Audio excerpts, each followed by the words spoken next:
রাহুল গান্ধী নির্বাচন কমিশনের বিরুদ্ধে যে জিহাদ ঘোষণা করেছে তার লক্ষ্য কি?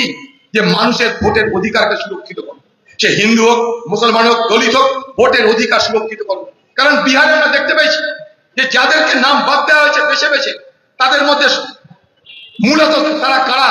মূলত মুসলমান আর দলিত, তাদেরই নাম বাদ দেওয়া হয়েছে।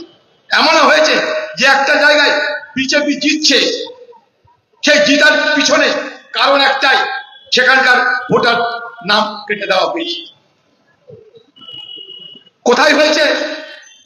মহারাষ্ট্রে হয়েছে, কর্ণাটকে হয়েছে। তথ্য প্রমাণ দিয়ে রাহুল গান্ধী দেখিয়ে দিয়েছে। তাই আমরা মানুষকে সতর্ক করেছি। তাই রাহুল গান্ধী আর দেশ জুড়ে আন্দোলন নেমেছে মানুষের এই ভোটের অধিকারকে সুরক্ষিত করতে। এই ভোটের অধিকার হিন্দুর আছে, ভোটের অধিকার মুসলমানের আছে, ভোটের অধিকার দলিতের আছে, সকলের ভোটের অধিকারকে সুরক্ষিত করতে হবে। এটাই রাহুল গান্ধীর আজকের লড়াই। তাই সেই লড়াইকে বানচাল করার জন্য মোদী যখন তৎপর, সেই লড়াই যখন ভারতবর্ষের অন্যান্য বিপক্ষ দলের নেতা নেত্রীরা হাজির, তখন বাংলার মুখ্যমন্ত্রী সেখানে যেতে চাইছে না। কারণ রাহুল গান্ধীর সামনে উনি ফিকা হয়ে যাবে, তাই উনি যাবেন না। উঁচি মাকান পর ফিকি পকওয়ান, ওই জন্য উনি যাবেন না। একটা জিনিস মাথায় রাখবেন, রাহুল গান্ধী যখন লড়ে তার নীতি আদর্শ সততার উপরে লড়ে, তাই সে পরোয়া করে না। কখনো দেখবেন না ফাঁকা গুলি দিয়ে রাহুল গান্ধী কখনো রাজনীতি করেছে।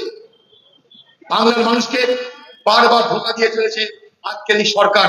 তাই এই বাংলায় শিল্প নাই। এই কলকাতাকে বলা হতো একদিন ভারতবর্ষের ম্যানচেস্টার, পূর্বের ম্যানচেস্টার। এত শিল্প ছিল আমাদের এই কলকাতায়, জুট থেকে আরম্ভ করে, স্টিল থেকে আরম্ভ করে, কেমিক্যাল থেকে আরম্ভ করে। এই ভারতবর্ষের ম্যানচেস্টার ছিল এই কলকাতা। আজ সব শেষ। দিদি বলছে 2015 সালের পর থেকে নাকি 90 লক্ষ কোটি টাকা নাকি বিনিয়োগ হয়েছে বাংলায়।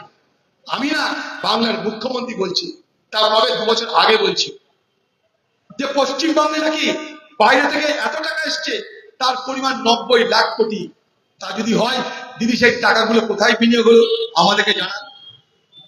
এই বাংলায় বেকার বাড়ছে কেন? এই বাংলায় অভাব বাড়ছে কেন? এই বাংলায় রুটি রুজি নেই কেন?